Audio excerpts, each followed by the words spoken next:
Chaitanyamayi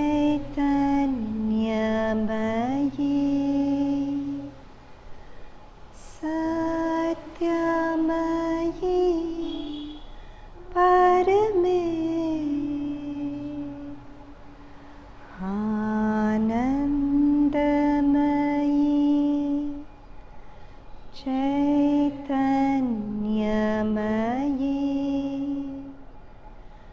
Satyamayi Parame Anandamayi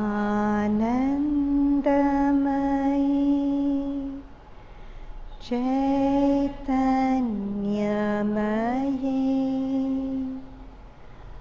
Satyamayi Parame Satyamayi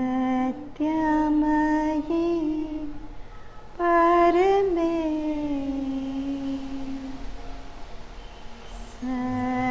Satyamayi Parame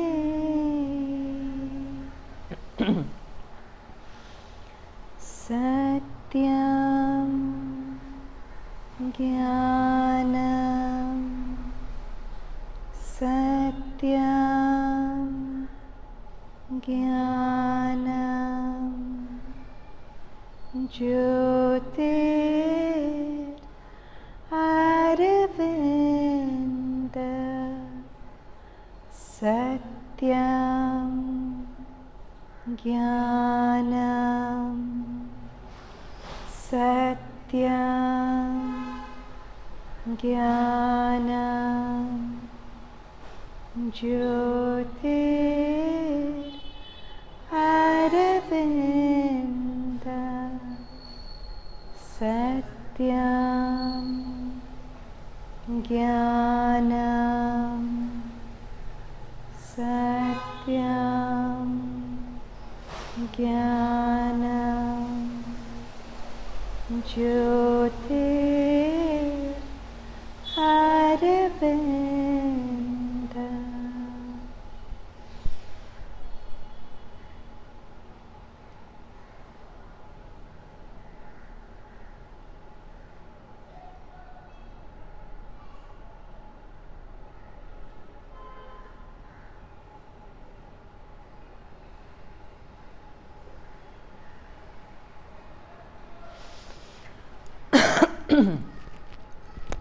So I begin with a little story that happened to a friend of mine last week.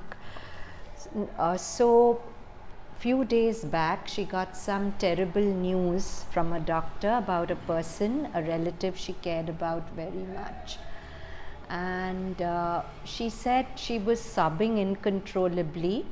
And then she had the eternal calendar from Pondicherry, you know, the eternal calendar which has a message on each day.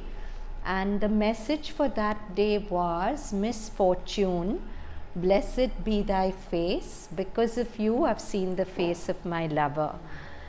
And she said, Mother has a great sense of humor. At a time like this, she's telling me to bless. It didn't make sense to her then. But she went through the whole cycle of taking this person very close to her through a surgery and everything. And a constant prayer was, let this person not suffer, whatever he is to go through. And at the end of it, she told me that it went so smoothly and it really taught me to surrender. See, firstly, I wanted to control the medical diagnosis. I wanted it to be what I wanted, not what it was. But it wasn't in my control. Then I wanted A, B, C, D things, but I realized that nothing was in my control. And it pushed me to a point of complete surrender, where I saw that I was forced to it. I couldn't control things the way I wanted. So stage by stage, the grief changed to surrender. And then I told her, so now what you read makes sense, right? Unless you'd gone through this whole thing, you would have never had it in you to surrender the way you have. So she said, that's so true. So that's the whole point. We go through difficult cycles and we come back always richer for it. But while we are going through it, we feel what is happening, we feel abandoned by grace, we feel not protected, because we don't have the wisdom to see into the heart of what is really being worked out through all the roller coaster rides that we are being taken through. But it's real, I mean, these lines from Savitri, we quote them almost every class, but I think it's something we should all learn up and repeat every day. This world is not made up of random bricks of chance. A blind God is not destiny's architect. A conscious power has drawn the plan of life. There's a meaning in each curve and line. And this is something we need to remember when the rubber hits the road. It's easy to have this faith and be happy about things when things are going our way. But to feel protected even when the appearance of life is telling me you're not protected, something bad is happening. So the title of today's talk is The Eternal Protection. Even when my friend was feeling very unprotected, her loved one was feeling so threatened, actually the protection was there, and even more thunderously so. But we feel when things don't go our way, we are not being protected. Any thoughts about this before we continue? Okay. So, Sri Aurobindo's words: to walk through life armored against all fear, peril and disaster, only two things are needed, two that go always together: the grace of the Divine Mother, and on your side an inner state made up of faith, sincerity and surrender. Let your faith be pure, candid and perfect. An egoistic faith in the mental and vital being, tainted by ambition, pride, vanity, mental arrogance, vital self-will, personal demand, desire for the petty satisfactions of the lower nature, is a low and smoke-obscured flame that cannot burn towards heaven. So Sri Aurobindo is saying to walk through life, and life is full of every possible uncertainty. You know, they have the Murphy's Law, which is a favorite with adolescents. If something can go wrong, it will go wrong. I don't believe in it, but it looks like life's like that, no? That they are, I mean, I have kids who tell me that if 2-3 days are going well, they get very scared. Things are going so well that something bad will happen. I mean, that's the kind of neurosis we all grow up with. And it's so sad that teenagers have it. I can understand if we live to 30, 40, we are hit by life and we get like that. But 15, 16-year-olds who haven't even faced the brunt of life to talk like that, and not one, majority. So something's very wrong with our education system, the way we live. Anyway, that's beyond the ambit of the talk. But that's the kind of neurosis we live with, that, oh my God, I'll be hit with that, I'll be hit with this. But Mother says to be armored against life, to go through life and all the uncertainties that are going to hit you any day, any time, only two things are needed: the grace of the Divine Mother, and that is there. I quoted it even last time. Mother has given us such a reassurance that even for one moment in your life you felt true love for me, I've put a golden chain around your heart and you become my responsibility for lifetimes to come. So her grace is there, but the other condition is what we don't satisfy very often. What is the second condition? And on your side, an inner state made up of faith, sincerity and surrender. Three things. Faith. Faith that whatever's happening, I'm protected and everything's happening for my best. Sincerity. What is sincerity? Sri Aurobindo's given a very beautiful definition of it: to be open to no influence but of the divine. Very difficult, but something we can move towards. and surrender. Let your will be done. Whatever happens, you do it. Let your faith be pure, candid. Candid is honest and frank and perfect. An egoistic faith in the mental and vital being, tainted by ambition. Ambition meaning faith that if I get what I want, if I become successful, if you give me this, give me that, then I'll have faith. Otherwise, I don't have faith. Desire for the petty satisfactions of the lower nature is a low and smoke obscured flame that cannot burn upwards to heaven. Regard your life as given you only for the divine work and to help in the divine manifestation.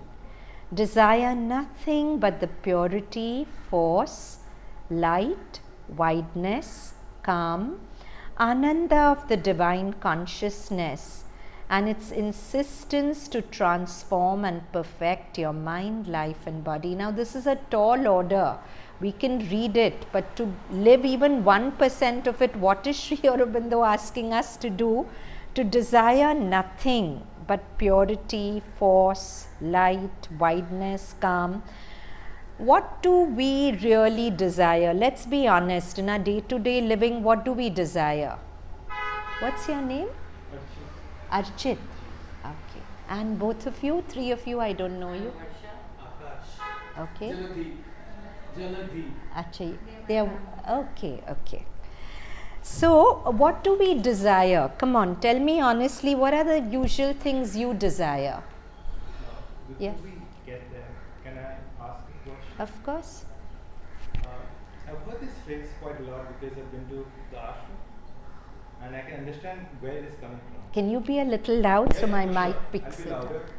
You said that whatever Sri Aurobindo has written, it's very hard to even follow even 1% of it. Yeah. Why bother then? Very good question, Archit, right? See, Sri Aurobindo spent a bulk of his life just writing. And as you say, a lay person will ask, I don't even understand it, and whatever I understand also, I feel I can't live. So what's the point? The point is, I can only answer from my experience. Yeah. Sri Aurobindo's writing is not ordinary writing. It's come from a plane of consciousness which is vibrating with power that transforms you as you read it. I touched upon this even last time in our class. Our last time's class was about equality, which some of us find very difficult to not get triggered, not react, and Sri Aurobindo has written so much about equality. Well, what I find is when I read his words on equality, I have the discrimination to know, yeah, I'm not able to live all of it. But his words sow seeds in my consciousness, which somewhere pave the way to live more and more. As you read more, like Mother has said, as you read Savitri, it will change the cells in your brain to receive more. When you read him, you're receiving consciousness. You're not just receiving intellectual inputs. You'll find often that his words actually travel in your whole body. You feel them as sensations in your body. You feel completely different after reading. You'll also find that if you read them with your surface mind, you feel like putting it away. But if you meditated or you've done a good yoga practice and then you read it, everything shifts. So that's the purpose of his writing. It's a meditation to read his writing. My question wasn't that. I mean, I think anyone who is cultured, who has spent enough time reading from all over the world, has a lot to offer. And it really depends on people how they want to consume it. No, Archit, pause. You're saying that any writing can have that effect. No, you're not saying that also. Okay. I'm saying that anyone who has traveled, who has himself read, because Sri Aurobindo was extremely well read. So, when he's coming from that point of view and he's trying to communicate his ideas to the world, he has a lot to offer. That is something that I understand. I've read his works and challenging, it's very Varun, you interesting. can come here, sweetheart, if you need a backrest. Okay. His work is challenging, his work is interesting, his work adds value in humanity. I understand that. But when we're talking about his work, if people talk about it in a way that common people can't access it, it creates a divide. So I Archit, think he wouldn't talk about his work like that. I think he would be more inclusive. That's why he wrote volumes upon volumes. Right. So that everyone but could be. one sec, what do you mean by common? Do you mean the non-intellectuals? Anyone who hasn't had similar experiences. No. So I'll Because tell you this. His experiences were very privileged. His experiences were privileged, but he wasn't writing out of a past conditioning. He has said he would sit in silence at the typewriter and it would flow from above. And where Savitri is concerned, this was shared with me with one of the ashramites. There was a very simple person who had very basic English knowledge skills, and he approached a senior ashramite saying, how do I read Savitri with my English which is like this? And he was speaking broken English. So the ashramite said, now what do I tell him about Savitri? He's hardly speaking English. How am I? And then the person said, you know, I don't understand Savitri, but I feel good reading it because whenever I read it, I see a blue light on every line. Blue light is Sri Aurobindo's light. So the whole point is, the common here are the spiritually common, not intellectually common. You could be a very simple person, but with a psychic opening and Sri Aurobindo's words will jump out at you. And I've seen that in many of my students. I have one student who was born with a little mind, I won't say autism, but something close to that. And she loves life divine. How do you explain that? And my most intellectual students read Life Divine and say it doesn't make head or tail sense to me. So here common is spiritually common and the elite is spiritually elite. It's got nothing to do with intellectual elite and intellectual common. So I'm going to share some of my experience. Yeah. I think when we speak with someone who is intellectually elite or spiritually elite, I don't distinguish between two. I personally cannot distinguish between two. So for me, spiritually elite, some of the first few people would be my teachers, my gurus. But as you grow older, you realize that they're also struggling with the same human challenges that I was as a child, and they're still going through it. Right. So whenever I put them on a pedestal, whenever, be it whoever it may be, I think it kind of does harm to me more than anything else. So never put any human being on a pedestal. Anyone. They'll always do. And Mother has said that. That every human being is going to let you down at some point or the other. And coming down to the central question that I initially began with, I think Mother truly believes in practicing, right? Right. So much writing, and you read and you practice, and then you realize what's happening within you. Right. That's very important. I think over the past few years, I've had the opportunity to speak with my sister about these things. And you're Nilisha's brother. Yeah. Okay. So it's all about understanding. So, you know, he often tells me when I'm in puzzle, answers are within. Yes. No doubt. We forget that. We've no doubt. No doubt answers are within, but what I find is Sri Aurobindo's writing, specifically for me, paves the way to find the answers from within. Exactly, because he's writing from his experience. Not from his experience. He's writing from a plane of consciousness much above the mind, which we can't even understand. We can't understand where he's writing from. At least I can't. But when you read it, you are sometimes able to connect a different plane. I'd like to imagine I can understand his words. You understand his words, but you can't. I don't understand. I can understand. And I don't even want to figure out what is the source from which he's writing, because that's infinity. He's writing from infinity. I can't figure that out. I don't want to. I'm just grateful for what he's left us. Welcome. So coming back to what we were saying, what would you say, what do you desire? Come on, each one of you tell me one thing you desire in life. Different each day. Okay, today? So today Loudly. desire better weather. Better weather. What else? You have health, happiness, convenience. We want convenience, we want things to go our way, we want appreciation, Mental, emotional, or physical. appreciation, acclaim, good relationships. We want conditions to make us happy. That's normally the ambit of our desire. But what is Sri Aurobindo asking us?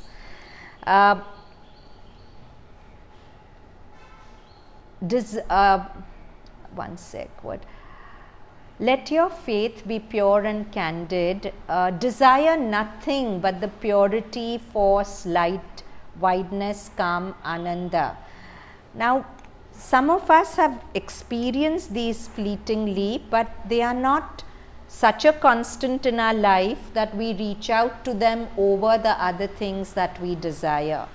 But when we reach Sri Aurobindo, it reminds us, and it sows some seeds in our consciousness that this is something higher to desire for. To desire nothing but purity, force, light, wideness, calm, ananda of the divine consciousness, and its insistence to transform and perfect your mind, life and body.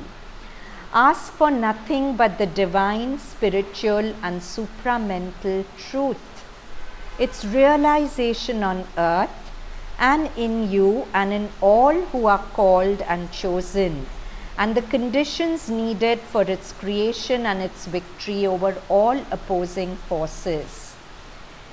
Let your sincerity and surrender be genuine and entire. What does it mean to have a genuine and entire surrender and sincerity? What does it mean? Complete faith, and completely the knowing that let Mother's will be done over my will, and I know that her will serve my purposes much more faithfully than what my ideas of what is good for me will. So to completely trust her, and to completely trust her means to completely trust life, right? If I say that she is all good but life sucks, but life is an unfolding of the mother, right? So to completely trust in the wisdom of life that's unfolding every moment in my life. So all the desires that we have also come from her. Of course, of course. So therefore, that's the only confusion which arises, is that those very desires are the ones we have to then drop. Yeah. So everything is a helper to some point, and then at one point becomes a bar. When it becomes a bar, you drop it. Desires are useful. Sri Aurobindo never says to crush desires, because he says if you crush desires, you're crushing your vital being. And the vital being is very important for transformation. He says he wants to transform the desires. Desire for higher things, brighter things. And it's a process. It doesn't happen and you can't force it. Life takes you through the process of transforming the motive force of your desire bit by bit.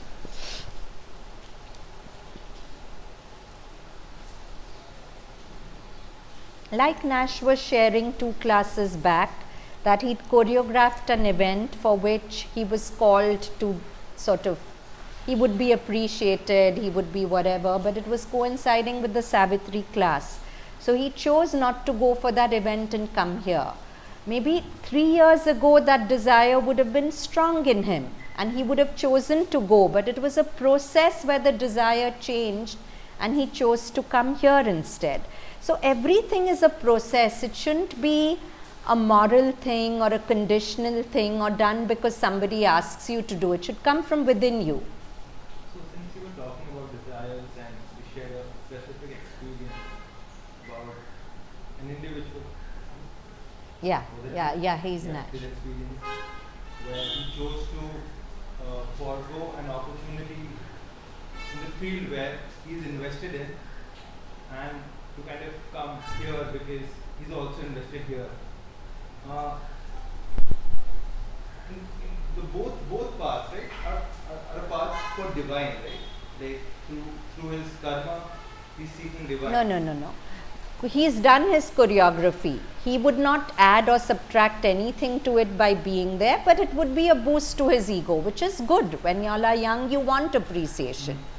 He said, I've had enough of it. I don't want it this one I evening. can relate to that. So, when you give yourself, give completely without demand, without condition, without reservation, so that all in you shall belong to the Divine Mother and nothing be left to the ego or given to any other power. The more complete your faith, sincerity and surrender, the more will grace and protection be with you. That's the whole thing. The more complete your faith, sincerity and surrender, the more will grace and protection be with you. And when the grace and protection of the Divine Mother are with you, what is there that can touch you, or whom need you fear? A little of it even will carry you through all difficulties, obstacles and dangers. Surrounded by its full presence, you can go securely on your way because it is hers, careless of all menace, unaffected by any hostility, however powerful, whether from this world or from worlds invisible. Its touch can turn difficulties into opportunities, failure into success, weakness into unfaltering strength. For the grace of the Divine Mother is the sanction of the Supreme. And now or tomorrow its effect is a sure thing, a thing decreed, inevitable and irresistible. Umpteen examples of this. There was a time when there were riots in the ashram in the earlier days, lots of anti-ashram elements were there. And on those days there were no mobiles and the police needed to be called, and the phone booth was across the road. And people were pelting stones and whatever, and there was this man who said that I am going to take the chance, go there and make that call. And he just had faith in the Mother that she'll take me through.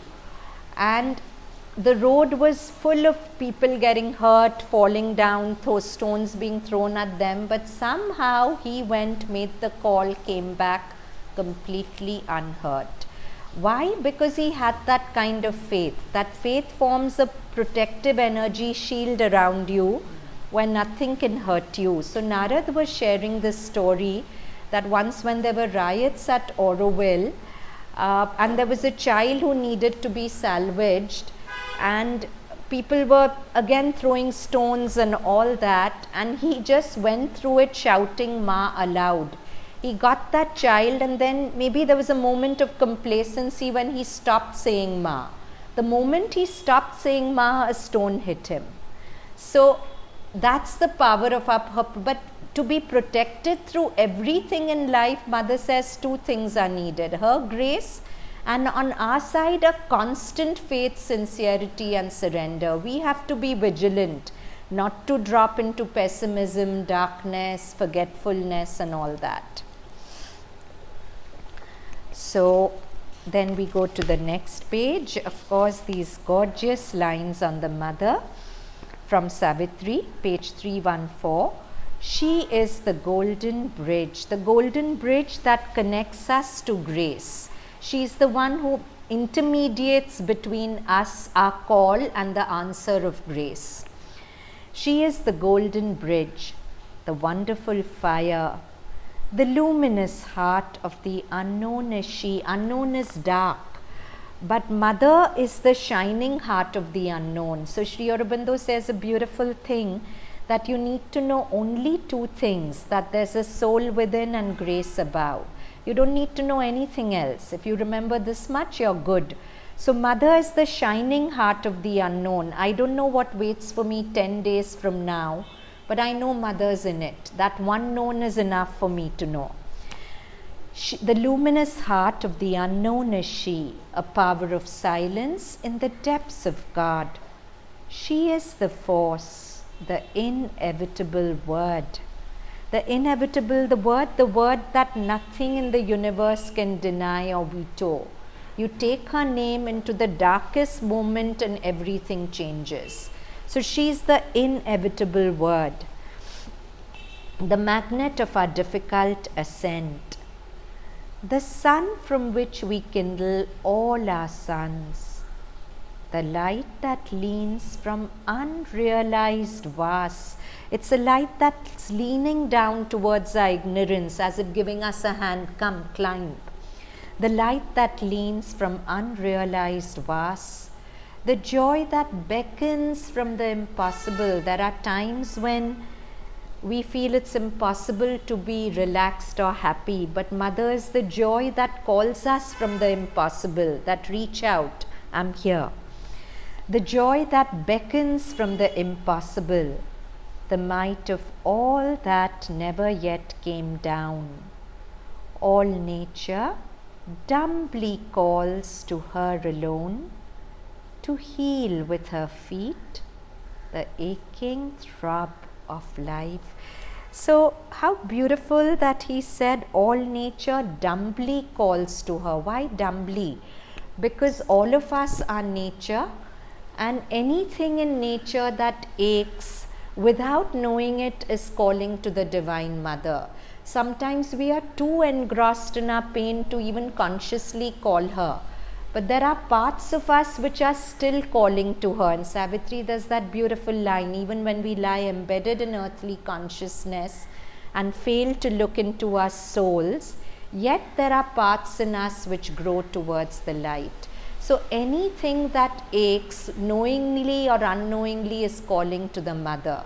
All nature dumbly calls to her to heal with her feet the aching throb of life, and break the seals on the dim soul of man, and kindle her fire in the closed heart of things.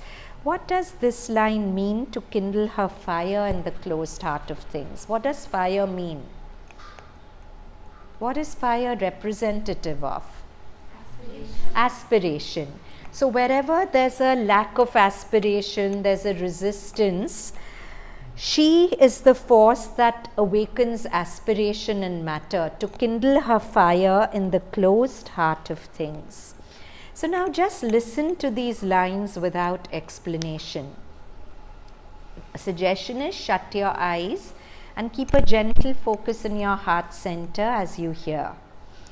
She is the golden bridge, the wonderful fire, the luminous heart of the unknown is she, a power of silence in the depths of God.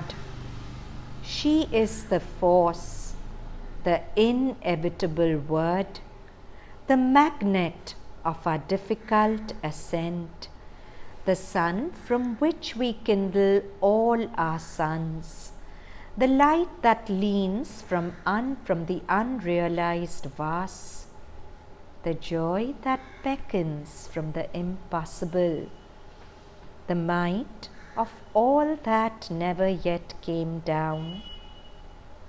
All nature dumbly calls to her alone, to heal with her feet the aching throb of life, to break the seal on the dim soul of man, and kindle her fire in the closed heart of things.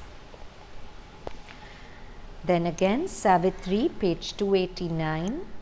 As one drawn to his last spiritual home, feels now the closeness of a waiting love. Such a beautiful two words, waiting love. So for me, very often I struggle to find time in the day to really be with Sri Aurobindo's writing as much as I'd like to be, because as I told you, for me it's the most transforming part of my day. But even if I get 5 minutes in between work, it feels like there's a waiting love calling me to enter the book. So I love this phrase, waiting love. So as one entered, as one drawn to his lost spiritual home, feels now the closeness of a waiting love. For me, it's Sri Aurobindo's writing. For others, it can be anything, that there's a waiting love which is calling you, come, I'm waiting for you. Take time off your whatever you're doing and come, I'm waiting. So as one drawn to his lost spiritual home, feels now the closeness of a waiting love into a passage dim and tremulous that clasped him in from day and night's pursuit. So when you enter this force field of love, time stops. There's no pursuit of day and night. He travelled led by a mysterious sound, a murmur multitudinous, many tones to that murmur and lone. All sounds it was in turn, yet still the same, a hidden call to unforeseen delight. So I'll read this again without explanation. As one drawn to his lost spiritual home, and really our home is our spiritual home, it's not our geographical home. And however well things are going outside, if we are not home in this spiritual home, we always feel uneasy and lost and alienated. So as one drawn to his lost spiritual home feels the closeness of a waiting love into a passage dim and tremulous that clasped him in from day and night's pursuit, he travelled led by a mysterious sound, a murmur multitudinous and lone. All sounds it was in turn, yet still the same, a hidden call to unforeseen delight. And now this is a beautiful poem of Sri Aurobindo. It's called the Universal Incarnation. So we've heard of the Dashavtar, the 10, but what would be a universal incarnation? What does the title suggest? Who would be a universal incarnation? Universal means all of us. So Sri Aurobindo has said in this poem so beautifully that the universal incarnation is each one of us, the Godhead incarnated in each and every one of us. So the words go, there is a wisdom like a brooding sun. Brooding is pondering. There's another beautiful line in Savitri, a mother might brooded upon the world. For me, it makes me feel very cocooned. A mother might, a love which is mighty, is holding the whole world in her consciousness, contemplating it, brooding over it. A mother might brooded upon the universe. So here he says, there is a wisdom like a brooding sun, a sun which is contemplating the whole universe. This reminds me of a story of Krishna. There's a story that once when some devotees went to Krishna, they found him deep in meditation, and you'll find Shiva's pictures in meditation, but has anyone seen Krishna in meditation? Never seen, never heard. So the devotee asked him that, Lord, the whole world meditates on you. What are you meditating on? So he smiled and said, I'm meditating on my devotees. So we meditate on God, but God is always meditating on us. A mother might brooded upon the world. And here it says, there is a wisdom like a brooding sun, a bliss in the heart's crypt, grown fiery white, a heart of a world in which all hearts are one, a silence on the mountains of delight. Where is this wisdom like a brooding sun? in each of our hearts, in our psychic being, because that is the universal incarnation. So this is for each one of us. There is a wisdom like a brooding sun, a bliss in the heart's crypt, grown fiery white, the heart of a world in which all hearts are one, a silence on the mountains of delight, a calm that cradles fate upon its knees, a wide compassion leans to embrace earth's pain. All nature dumbly calls to her alone to heal with her feet the aching throb of life. So Mother is a wide compassion leaning to embrace earth's pain. A witness dwells within our secrecies, the incarnate Godhead in the body of man. This is the universal incarnation, the Godhead incarnated in each one of us. Our mind is a glimmering curtain of that ray. It started with there's a wisdom like a brooding sun, and our mind is a ray of that sun. Our mind is a glimmering curtain of that ray. Our strength, a parody of the immortal's power. So we are the immortal, but in our current being, the power is being refracted through our ignorance. So it becomes a parody of our true immortal power. A joy, a dreamer on the eternal's way, hunting the unseasable beauty of an hour. Only on the heart's veiled door, the word of flame, is written the secret and tremendous name. Such beautiful lines. Only on the heart's veiled door, the word of flame, is written the secret and tremendous name. The name of Ma, the name of the Guru. Only on the heart's veiled door, the word of flame, is written the secret and tremendous name.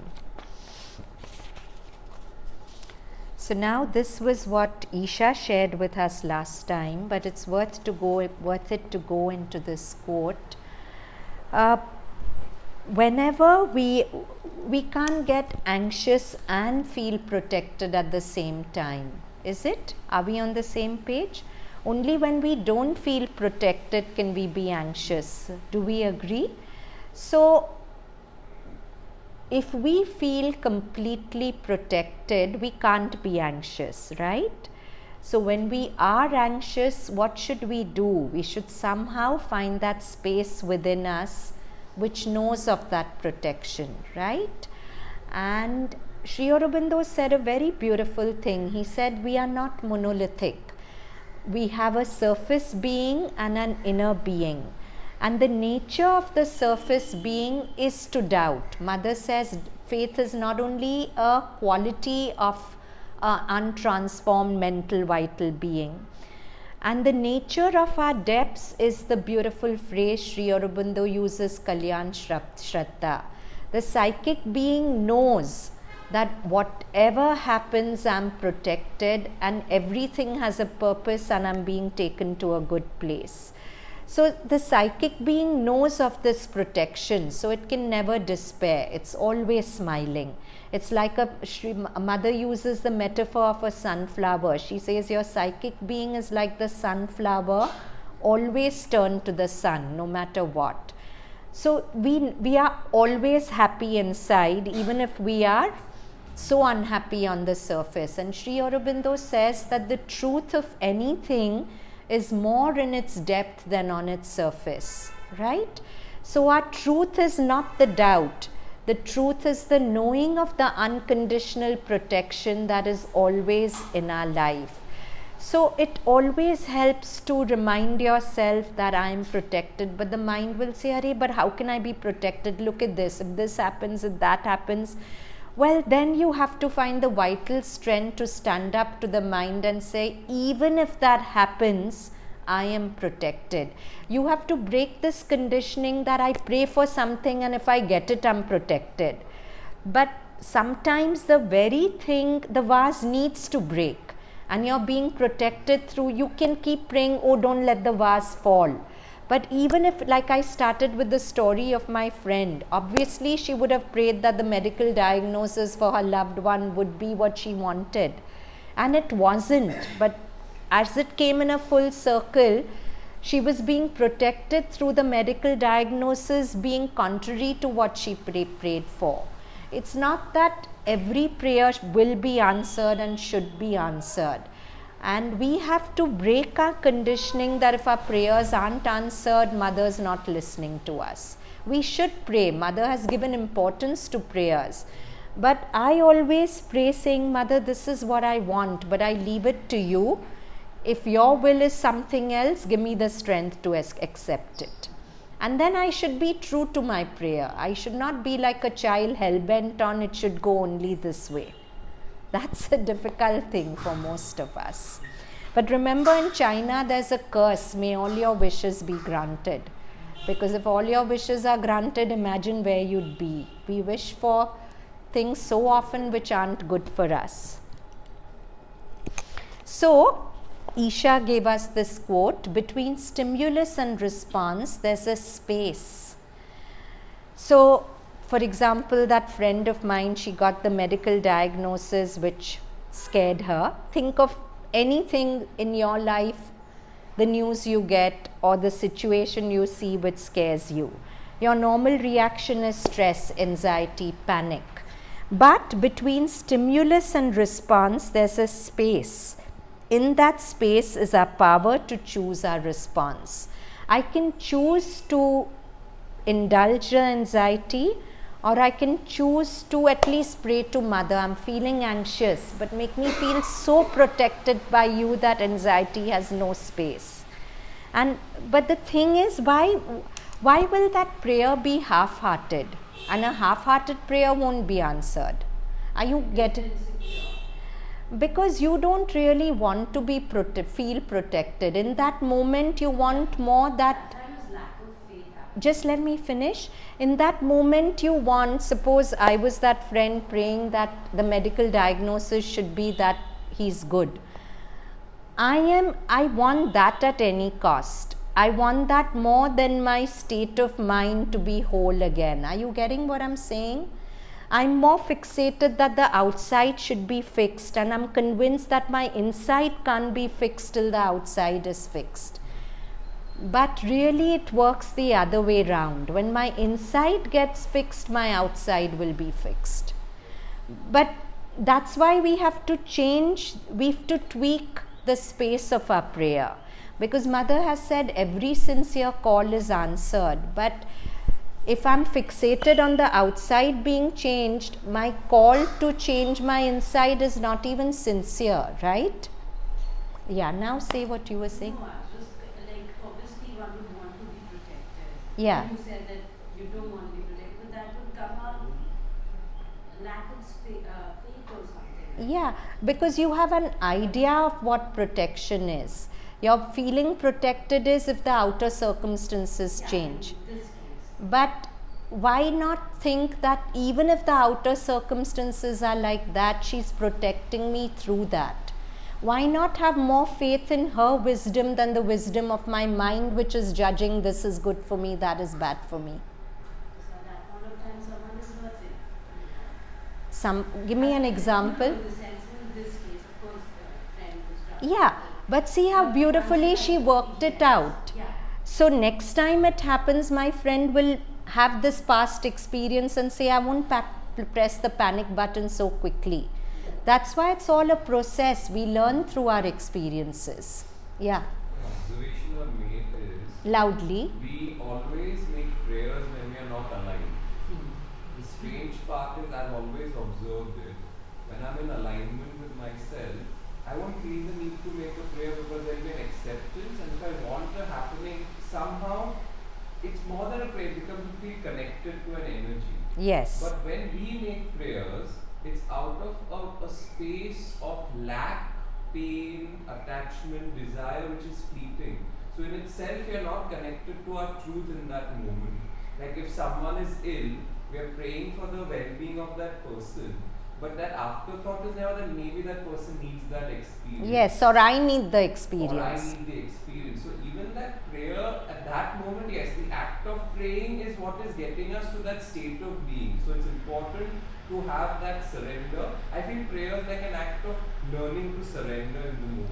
And to us, I'm not able to change my conscience. See, I feel the first prayer would be, Mother, give me my peace back. That doesn't come. The first prayer will be. For me, it comes No, naturally. in the sense, for most people in the situation, the first thought is let this get sorted. Yes, Then that's the where peace we will- go wrong in that our is, that prayer. shift will come, Yes. that is, that the alignment will come, then the prayer will be more Yes, correct. yes. First ask for your wholeness back.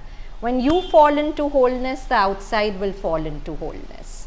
But when you are saying something like, say, at that moment also, it's not a prayer for something, but when you say thank you, that's also a prayer. I was going to say that it's not true that we always pray out of a brokenness. Sometimes it can be a prayer of great gratitude and great joy also. Yes. Depends on people. Also, sometimes you don't even need to pray. Yeah. Because the condition to pray, wish so many times, you forget to rely on other sources to gain that strength. So, for instance, I can't think of an example, but what I'm trying to say is that praying cannot be like a panic button, right? Like you cannot be tapping on it or like a buzzer. It or can quiz. start off as a panic button, but it has to evolve. Exactly. I would go to an extent and say it cannot start off like that, because when you start off like that, it's like a habit that you're creating. So you. No, pause. Shirdi Sai Baba said a very beautiful thing. He said that I give people what they want so that in time to come they may want what I want to give them. That's how you develop a relationship with God. No, who else will a child run to when the child's unhappy? And when the mother helps the child learns to trust the mother, and through that trust learns to trust himself and walk. So I feel God accepts any relationship with him, and then he helps you evolve through that. Agree. I completely agree there. But so, for instance, I was also introduced to how to build relationship with God, like at a younger age, and I think I've held on to that belief. My relationship is very clear. If I'm in trouble, I have to reach out to them and kind of figure out what's next. But when I'm not in trouble, I'm at peace, right? Then I will feel guilty of not remembering them, but I'm often grateful now. I think that gratitude factor has to come in so that you realize that there are good things happening to you as well. Yeah, and there's that Kabir Doha, everyone dukh mein sumiran sab kare, sukh mein kare na koi, sukh mein sumiran kare to dukh kahe ko hoy. If you remember God when you're happy, you won't be unhappy. That's what he's saying. What he's saying is, God is not just a genie to help you out in troubled times, but you reach a space where it's such a happy atmosphere, that constant remembrance of the mother, that you're hungry for it. It doesn't matter what's happening outside. You're less invested in outer happening, you're more invested in feeling that connection, because you're sourcing your joy from there. Can I share something? Yes. I just thought of this. Yeah. How I kind of define my relationship with God as. I think it's like Siri or Google Assistant. It's there on my phone. I can reach out anytime. I know sometimes I might not be able to reach my voice, not be able to be detected, but I'm fairly reliant on it. Very to good. get my things But done. it will evolve to the fact that you will become one with the Google and Siri. Yeah. With That's, all my data going in, I think. yes, you will become one with it. So, then these are words of Karen Miller in times of trouble. Karen Miller is a Zen master. She says, first be quiet in troubled times. Give away your ideas, self-certainties. Isha, you can share with him if he wants to see it. Give away your ideas, self-certainty, judgments and opinions. Drop your personal agenda. Let go of defenses and offenses. Face your critics. They will always outnumber you. Lose all wars. All wars are lost to begin with. What is she saying? What does she mean, lose all wars? All wars are lost to begin with. What does she mean? Because war has a casualty, and as I grew older, I realized that there are no winners in war. Like you can take any war, like the present ongoing war in Yeah. Ukraine. There's no winners. So A war in your family with your relatives. There are no winners. All wars are lost to begin with. Abandon your authority and entitlements. I feel I'm your mother. How can you talk to me like that? I'm your brother. How can you not give me time? All that is entitlement and authority.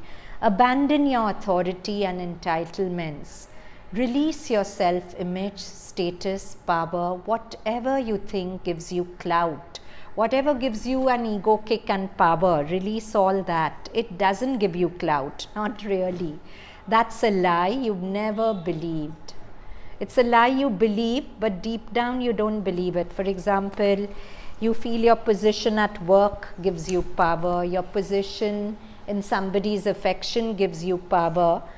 But that's not the real power, because life is so ephemeral and everything's changing. Today you have this position in someone's affection, 2 months later you may not. Today you have this position at office or work, tomorrow you won't. So that's a lie deep down you've never believed. Give up your seat of identity with whatever you believe you are. Be what you are, unguarded, unprepared, and surrounded on all sides. Alone, you're a victim of no one and nothing. Why does he say alone, she say alone, you're a victim of no one and nothing? When do you get victimized by people? Victimize the people in your mind more than externally. Explain. So, I have an argument with someone.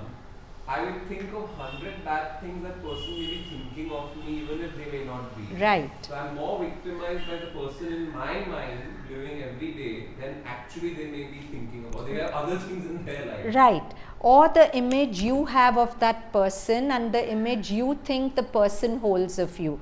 So she's saying give up all that. Give up your seat. Funniest joke here is your self-importance in the other person's mind. Yes. You feel you're so important that that person should think about Yes. you that much. Yes. But the person's not even thinking about you so much positively or negatively. So, alone, you're a victim of no one and nothing. You are as ready as you'll ever be. You were born ready. The possibilities are endless. Reject nothing. What appears in front of you is your liberation. That is, unless you judge it. That is, unless you judge it. What a powerful line. What appears in front of you is your liberation. That is, unless you judge it. What does that mean? What comes to you in the moment is your liberation till you judge it. Then you imprison yourself again. What does that mean? Each situation is an opportunity. You keep saying that. Even if those in that situation, that lady was crying. She was upset about what was happening. Now that eternal calendar became her form of liberation somewhere. That became the road that paved her liberation. But she judged it at that moment. She judged it and she fell back into Yeah. that consciousness. She said, how mean you are, instead of solacing me or telling me to love this. You were saying something? Because our Loud. sense of liberation sometimes comes when our ego is satisfied. We feel like we feel free in that sense. Yes. But it's not true liberation actually. Yes. So Yes. that's We why feel listen excited ourselves. when our ego is flattered. Yeah. But that's not the real freedom. Right. And Yes. it's sort of like a will driven by our ego. So that's Yes. when we feel like we are free, we are doing what we want, and that's our sense of liberation. It's not It's really. not really freedom. actually. Yes? So this book, Paradise in Plain Sight, what's the book about? Oh, it's a gorgeous book.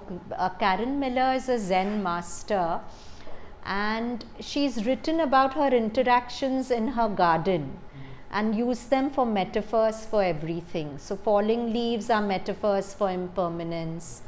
The pond is a metaphor for how everything that appears muddy is a perfect water purifying system, and things like that. It's a gorgeous book. You should pick it up. Yeah, many times. What would she mean when she says reject nothing? Like, is she Accept everything in the moment. Don't have a judgment about it. Be present to the now without judgment, because the universal wisdom, everything in the moment is a universal precipitate. The universal wisdom has brought it to you.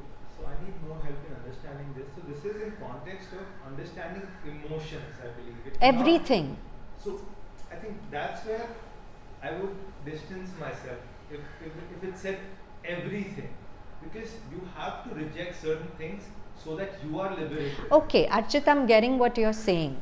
Mental discrimination comes, but not an emotional reaction to it. That's what you're saying. Then I'm in agreement with.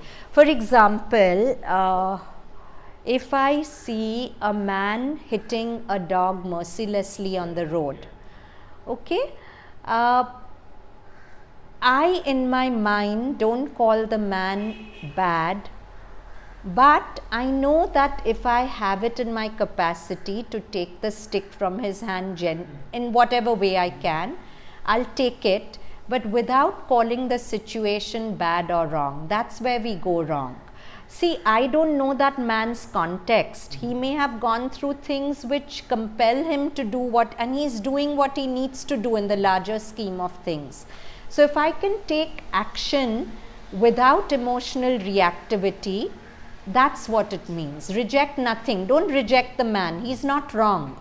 But I have the discrimination to see that this is something which I can stop if I need to. So in that specific example, my approach would be, I think now I can confidently say that I would not judge the man, but his actions will be held accountable. Who am I to hold it accountable? I do so many things wrong, and God, I mean, accountable, that God is keeping the accounts. Nobody gets away with. Aren't we a part of the divine? We are a part of God, but we don't have His infinite mind at our disposal yet. If we had that infinite mind, we would see that the man is doing exactly what he needs to do. There's a line in Sri Aurobindo's Life Divine, what's magic to the finite mind is the logic of the infinite. If I had that infinite mind, it would be logical that the man should be hitting the dog, and it would be logical that I'm there at that instant and have to take the stick from the man's hand. I mean, that is an interpretation. You're sharing it with me. Thank you for that. But at no given point, I think the infinite wisdom would say it's okay to hit the dog. That's my personal belief. Not okay to hit the dog, okay that this is happening, because everything happens in the universe for a purpose. Yeah. And that's what he says, no pain is the hand of nature sculpting men to greatness. So, a lot of people have different karmas, right? Like different paths. Someone could be pursuing performative arts and stuff like that. Some people have to work and understand what's happening in society, kind of analyze all of that. Right. And they don't have the option to reject it. Like, it has to be kind of understood in terms of what's happening. Sometimes a thing can be good, a thing can be bad, and a thing should not be happening as well. I would say that get away with good and bad, because our mind is too limited. What's bad today, 2 years later you'll see it as good. Good and bad are very relative terms, but vivek is important, discrimination is important. And if you see Sri Aurobindo has written such a beautiful, you should read his aphorisms, you'll get a lot of answers there. I'm not quoting it verbatim, but he says true morality is to love the God of beauty in the ugly and the repulsive, and yet with utter love want to change the appearance of ugliness in that person. That person hitting the dog is also God. If it was Sri Aurobindo I don't know, I'm just giving you an example. Seeing him hitting the dog, he would still love the man hitting the dog. But out of perfect love for the God in that man, he would go to that person, and probably if he's Sri Aurobindo, he wouldn't need to do anything. Just his presence would change the person. So, reject nothing. Whatever appears in front of you is your liberation. That is, unless you judge it, then you imprison yourself again. So just for fun, I've put in Beatles song, Let It Be. We all know the words. I think, yeah? The example which you gave here, where if it's Sri Aurobindo, his presence would alter everything. But for us, at our level, what do we do?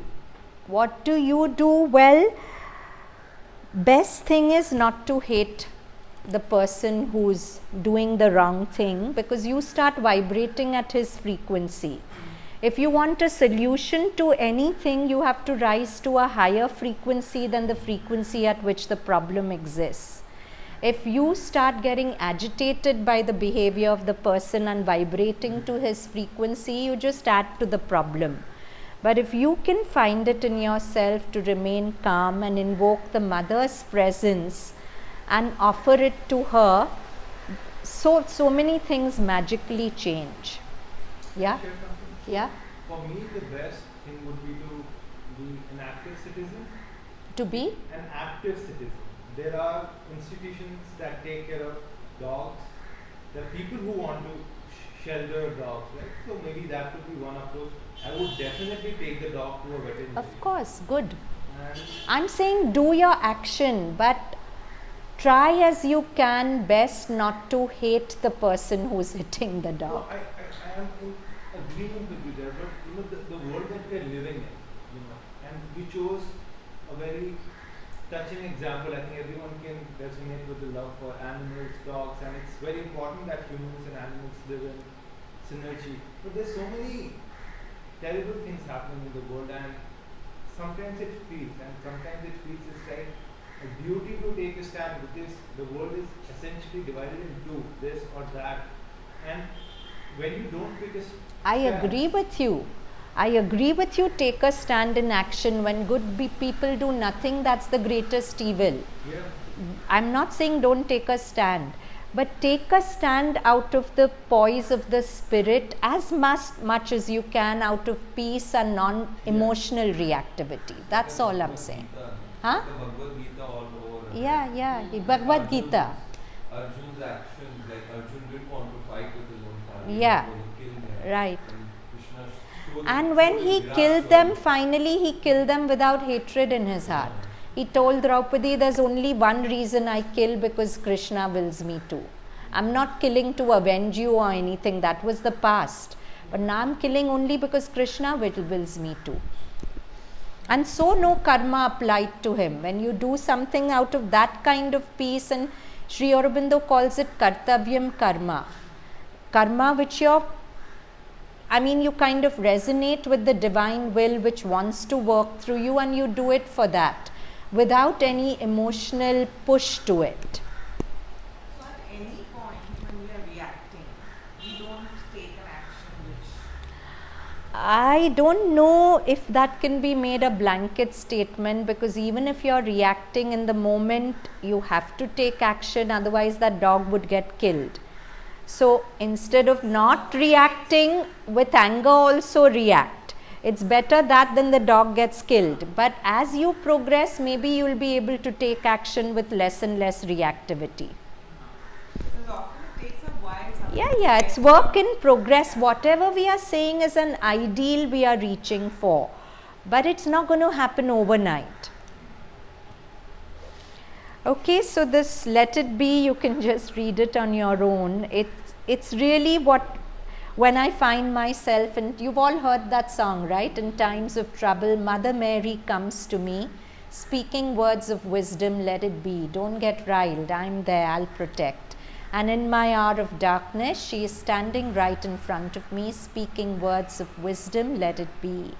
And when the broken-hearted people living in the world agree, there will be an answer, let it be. For though they may be parted, there is still a chance they will see. Like Archit was saying, we see a lot of terrible things in the world, conflict, quarrels, and we feel disheartened. And the song is saying, though they may be parted, there is still a chance that they will see. There will be an answer, let it be.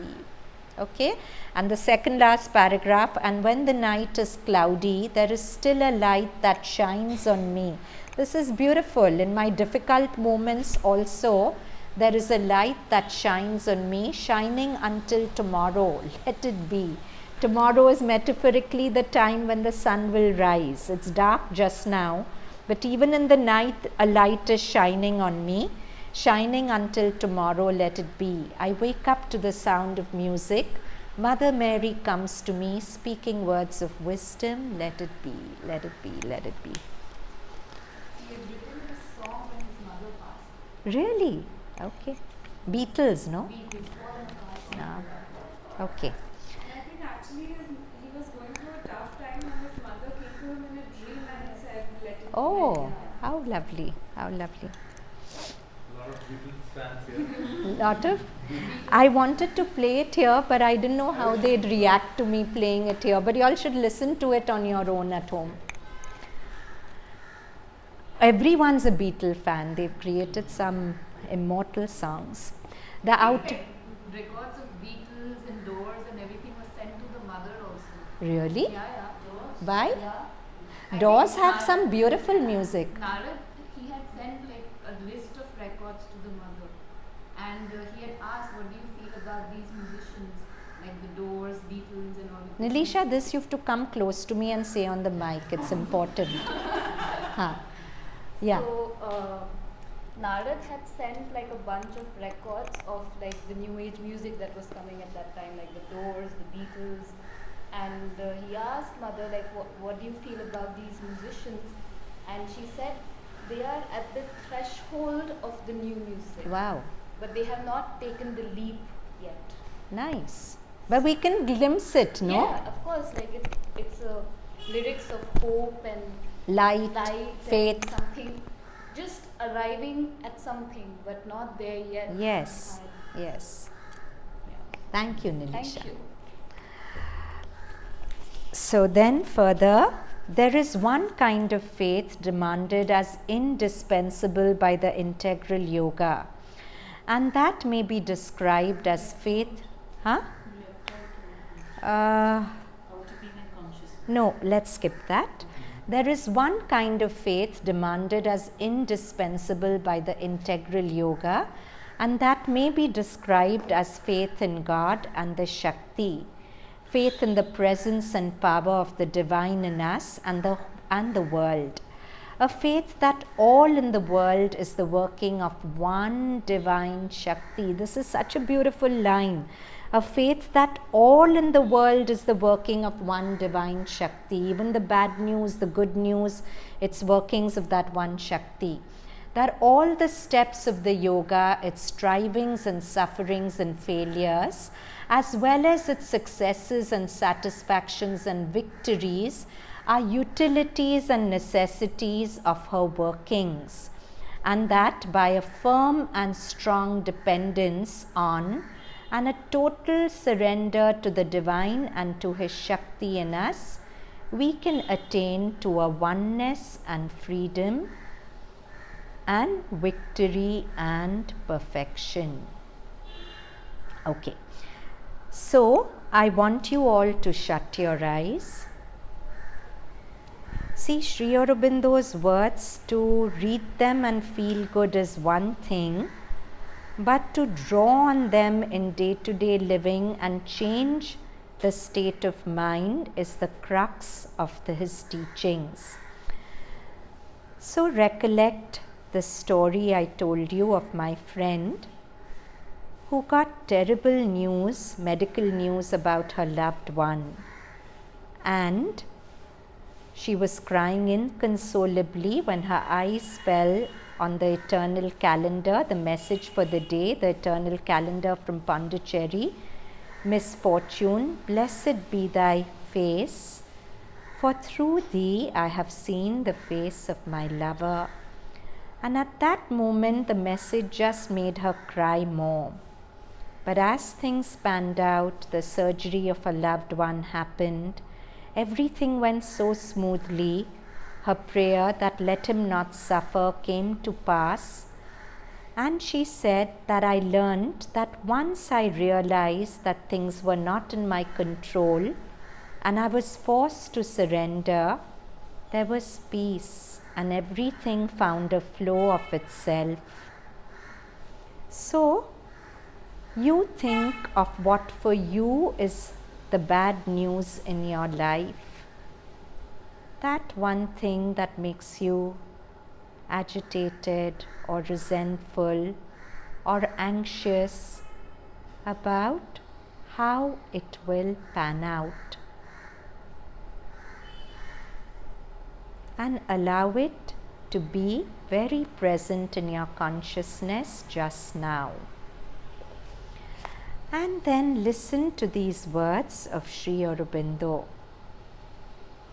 There is one kind of faith demanded as indispensable by the integral yoga, and that may be described as faith in God and the Shakti, faith in the presence and power of the divine in us and the world, a faith that all in the world is the working of one divine Shakti. Repeat this in your heart. A faith that all in the world is the working of the Mother. This too is a working of the Mother. Just repeat that. This too is a working of the Mother. And all the steps of its yoga, its strivings, sufferings and failures are her workings. The Divine holds our hand through all, and if He seems to let us fall, it is only to raise us higher. This saving return we shall experience so often that denials and doubts will become eventually impossible. And when once the foundation of equality is firmly established, still more when the sun of Gnosis has risen, doubt itself will pass away because its cause and utility have ended. So, see if the thought of that thing brings you anxiety, and just repeat in your heart, this too is a working of the Mother. If she has taken me to it, she will take me through it. There is a purpose to it all. In every seeming bad, there is a hidden good, and this is without exception. And keep mulling over that till a luminous faith arises in your heart. That beautiful line from Sri Aurobindo's Savitri. The luminous heart of the unknown is she, the Mother. The unknown frightens us with the spectrum of possibilities, but to know she is in every possibility. And what will happen, which possibility will be pulled into existence, will be at her command. The luminous heart of the unknown is she. And just half a minute more, feel her smiling face in your heart, smiling in the situation, smiling in the dark threat till it's not dark anymore.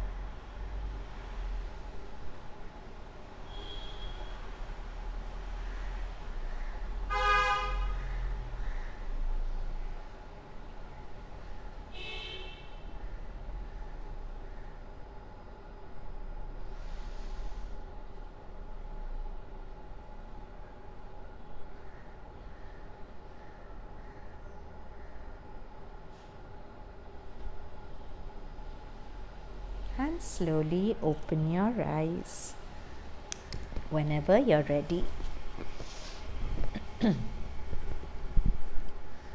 So how accessible was the transition? What would anyone like to share when they thought of that thing that makes them anxious? What were the feelings that came? Varun, what came for you? Huh? Irritation came. And what came for the rest of us? Anger came. Fear came for some of us. Yeah? So when you heard these lines of Sri Aurobindo, did you feel any shift in the anger or fear? Yes. What did you feel? It went higher. The anger went more. What made that happen? From what I'm receiving at the moment, my perception is that there's a difference between us and them. There is slight difference. They are us in our deepest. Yeah. Yeah, so this difference I'm not able to kind of, and I think that's because I'd like to imagine everyone's equal, but I think everyone's experience. No, one sec. Explain what you mean by a difference between them and us. Yeah. So when the text is read upon, it feels like they're talking down to us. Okay. Okay. I'm so glad Archit brought this up because I have a couple of my young students who read this into their writing. They feel mother's writing is like a mother saying do this, do that, and they resent that. But okay, understand this, and maybe if you WhatsApp me, I'll send you a passage from Synthesis of Yoga where Sri Aurobindo says that the power that determines, we've said mother makes everything happen, the higher will, the secret will, which in Savitri says whether it seem good or evil to men's eyes, only for good the secret will can work. Sri Aurobindo so beautifully writes in Synthesis of Yoga that this will is not an alien will. It's the will of you in your deepest and highest. And the mother tells us, I am always with you because I am you. She's not outside us. So there's no question of somebody talking down to us. That's our conditioning, our already always. What mother tells us and what mother is our own deepest and highest. So it's so beautiful to think that a tortoise carries its protection on its back. It withdraws into it to feel safe. But we carry our protection inside us. It's our own deepest and highest, and not a higher power that looks after us. But from what I've observed in my limited years on this planet, this country, people in authority, by and large, they can be painted with the same brush. But there's selected few who kind of end up building a community. Now, once they are no longer here, it becomes very difficult for me to kind of rely on institutions. I would rely on them through whatever means. One sec, Archit, you've been to Pondi often? I mean, I won't say often, or I won't say as much as I like, but I have been to Pondi. So, if you've been often, okay, all of us have been, I'm assuming, I don't know about you all, but maybe you have. Can any of us say that they are not there when we've been to Pondicherry? Not one of us can say. In fact, they are here, they are there, but of course Samadhi has its own atmosphere. They are there even more living when they've left their bodies. Yeah. Here, I am hearing what you say. Yes. I'm feeling it as well. Yes. Because I felt that when I walked Yes. in the ashram.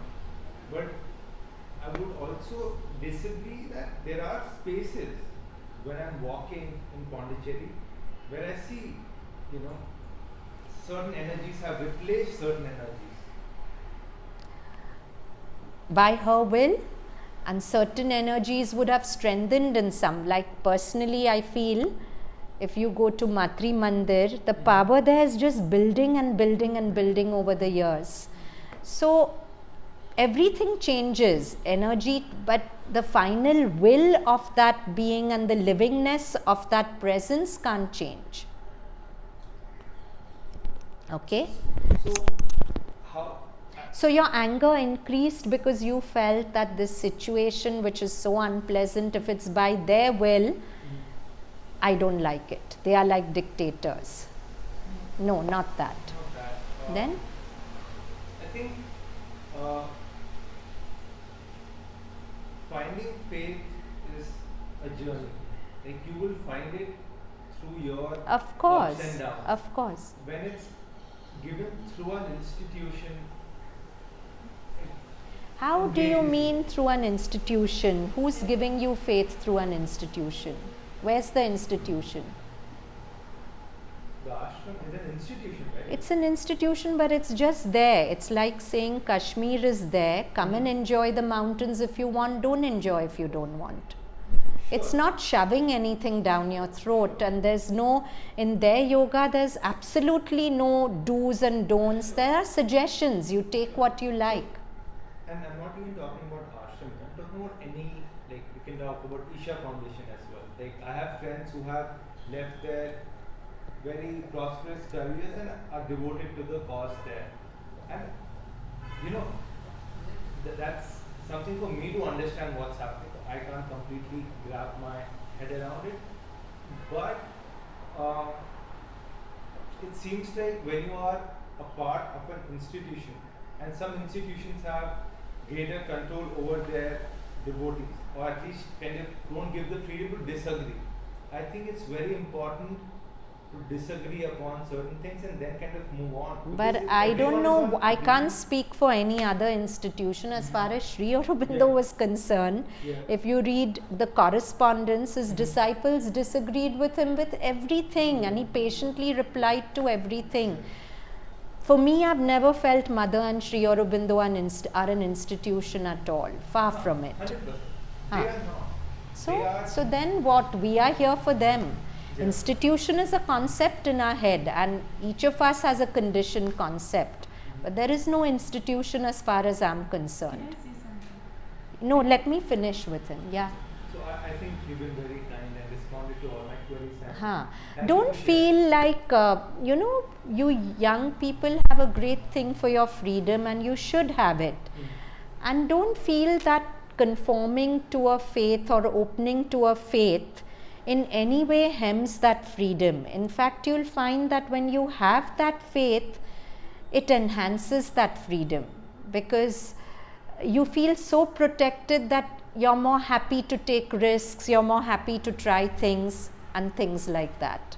I think the biggest challenge I find, not just, I would say, and I would recognize this as an institution and other institutions as well, is that I think sometimes my values are not in alignment with the majority of the people who are a part of this community. That's This, that. fine. That's fine. No, but sometimes it's not okay because those values are very important to me. No, I mean, those are my values. that's your value, and you live by your values, but let others live by their values. Why should your value be a universal right? 100%. But what's happening right now is that my values are being infringed. It seems like that. Like it seems like they are not letting me live. It definitely feels like that. in That certain I'd have to pockets. have a one-on-one conversation with you to understand better. But as far as what's liberating about Sri Aurobindo and the mother, Sri Aurobindo has said, in my yoga there are as many paths as there are sadhaks. Each sadhak finds his own path. There's no one way. Yeah?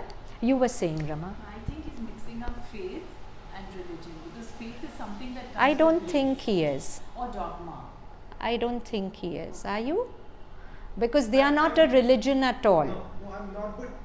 But I think the lines get blurred in every space where faith is involved. The lines get blurred. The lines get blurred because of human limitation, but they were very clear that don't ever make us into a religion. So that human deformation will come wherever. That we need to be very open about what we receive. What you receive. And for some people, they do follow even them, but with a lot of religiosity and puja. That's fine. That's their path. But for somebody else, it may be a different path. Each one hews their own path. If you can have faith, it is with grace. It's with grace, it's with life experiences, and to remember that you already have faith. If you have a psychic being, you have faith. But as life unravels, that faith comes forward. The bit that you shared about picking your own path, I think that's very important for me, because so many of us are here in this room, and you've got to remember that our path will be very different. Of course it will. From week to week it could differ, and in case you're not able to be here sometimes, it's okay, but Yeah, if you're talking about Nash's... no, not him, like generally, because the path, right, it's unknown. Like, I don't know what my path is, I'm still discovering it, and by the time I discover it, I might, it would be a revelation to me. But we're still, our journeys are still ongoing. Of course. So it's exciting, it's scary. Of course. Each day is different. Yeah. Only thing is, my suggestion is be connected to them. Let that be a constant, whatever other path you take. So, the divine holds our hand through all, and if he seems to let us fall, it is only to raise us higher. This saving return we shall experience so often that the denials of doubt will become eventually impossible. And when once the foundation of equality is firmly established, and still more when the sun of the gnosis has risen, doubt itself will pass away because its cause and utility have ended. At the same time, it has always to be remembered that we are moving from imperfection towards ignorance, imperfection and ignorance towards light and perfection. And the faith in us must be free from attachment to the forms of our endeavor. It's amazing, Archit, he's echoing exactly what you said. He's saying we are moving from imperfection and ignorance towards light and perfection. And the faith in us must be free from attachment to the forms. So, right now Nash is going through a phase where he wants to attend Savitri every day. But this is also a phase of a relative ignorance and in his movement towards light. Maybe a month later he'll be at a phase where he just wants to sit quietly at Marine Drive, or he wants to do something else. So, not to be attached to forms. What works for you today may not work for you tomorrow. So, be open to changing. He's saying you should thank him. At the same time, it has always to be remembered that we are moving from imperfection and ignorance towards light and perfection. And the faith in us must be free from attachment to the forms of our endeavor and the successive stages of our realization. Last passage. And behind her, the mother, is the Ishwar, and faith in him is the most central thing in the Shraddha of the integral yoga. This faith we must have and develop to perfection, that all things are working under the universal conditions of a supreme self-knowledge and wisdom, that nothing done in us or around us is in vain or without its appointed place and just significance, that all things are possible when the Ishwar as a supreme self and spirit takes up the action, and that all that has been done before and all that he will do hereafter was and will be part of his infallible, perfect and foreseeing guidance and intended towards the fruition of our yoga and our perfection and our life work. This faith will be more and more justified as the higher knowledge opens. We shall begin to see the great and small significances that escaped our limited mentality, and faith will pass into knowledge. So in Sanskrit there's a beautiful phrase, Shraddhavan Jnanam Labhyate. Those who have faith receive the knowledge. Right now I'm taking it on faith that everything is part of a greater plan. But as I keep living, I'll know this. I don't need to draw on faith. Faith is believing in something you don't yet see, and the reward for faith is seeing it. But when you see it, faith becomes knowledge. You know it. Then we shall see beyond the possibility of doubt that all happens within the working of the one will, and that will was also wisdom, because it develops always the true workings in life of the self and nature. The highest state of the ascent, the Shraddha of the being, will be when we feel the presence of the Ishwar and feel all our existence and consciousness and thought and will and action in His hand, and consent in all things and with every part of our self and nature to the direct and immanent and occupying will of the Spirit. And that highest perfection of the Shraddha will also be the opportunity and perfect foundation of a divine strength. It will base, when complete, the development and manifestation and the works of the luminous supramental Shakti. So let's conclude with 3 Oms. Hands together in a Namaste at our heart. And just a thought, whenever in life we feel anxious, instead of feeding the anxiety, take a moment to remind yourself of the eternal protection. Whatever you're feeling anxious about, actually visualize Mother like a sun secreting a golden womb of protection around it and yourself.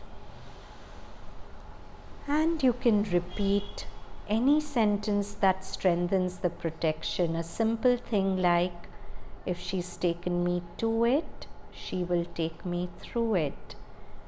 If you're more poetic, a sentence like, a mother might brooded upon the world, a line from Savitri. Or, the luminous heart of the unknown is she. If the unknown and unforeseen is making me anxious, just to know Mother is in it. The luminous heart of the unknown is she. So see the golden womb of protection around that event or person and around yourself, and with full intention say your sentence of light till you feel lit up from within and there is no more anxiety. And you know in the very fibers of your being of the mighty and eternal protection. Take a long, slow inhalation. Breathe out with Om.